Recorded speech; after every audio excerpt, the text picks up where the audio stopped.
Your Human Capital, The War of the Worlds. War of the Worlds is one hell of a book. H.G. Wells' depiction of what would happen if the Earth was invaded by Martians, and he picks an unlikely location in Surrey in the UK to blast things off. Have you ever noticed how a lot of blockbuster movies have a habit of making sure aliens invade America first? Like somehow aliens zooming towards the globe, that is Earth, naturally get drawn to the USA, and more specifically the President's house, because they have beef with the President. Anyway, I digress. I'm not even sure supremely intelligent alien life who have mastered intergalactic space travel, amongst other things, would be interested in what the President had for lunch. But if these same aliens were to somehow seek out your company as their first conquest, they might find there is already a war going on inside your company. A war even they, with their intergalactic shape-shifting knowledge, cannot win. This is because you have your own war of the worlds going on. A war with your resources. And out of all the resources a company has, I consider human capital to be the most underappreciated and underutilized.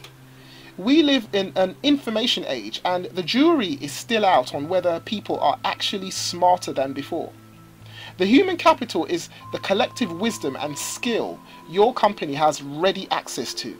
The collective knowledge, experience and the know-how to deliver tangible results. This sounds neat enough, right?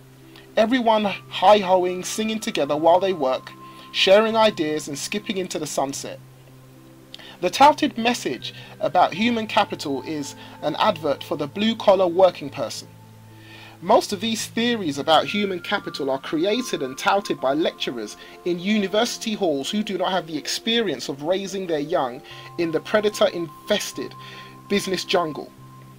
As the theory goes, education of an employee increases their personal skills, which by default increases their productivity, which leads to potentially higher margins and profitability for the company.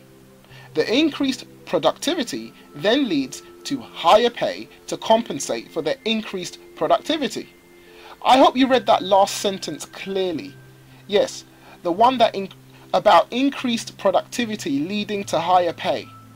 If you look closely, that last sentence, that last line, seems to make a linear relationship between the increased profitability of a company and the compensation of the employees.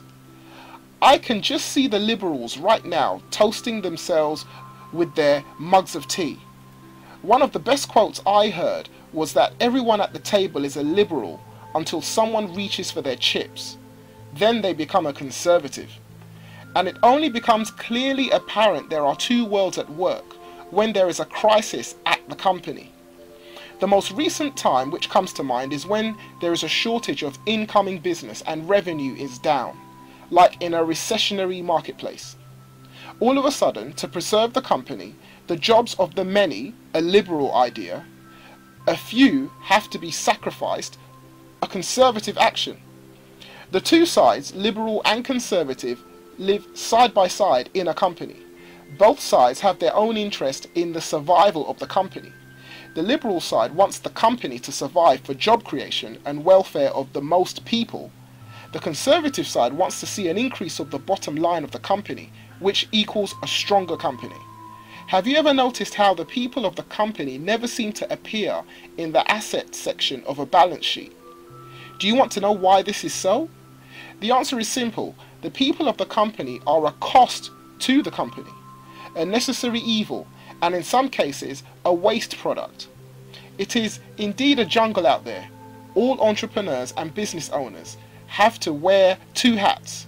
However, make no mistake, the biggest hat is the conservative one, because ultimately your job as a director and employer for your company is to achieve more with your company with the least amount of resources. Even the liberal scientists understand this.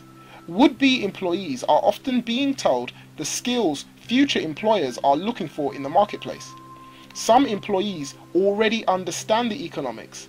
It is definitely not rocket science. It is just a very hard pill to swallow when you have to relate it to putting food on your table for your family.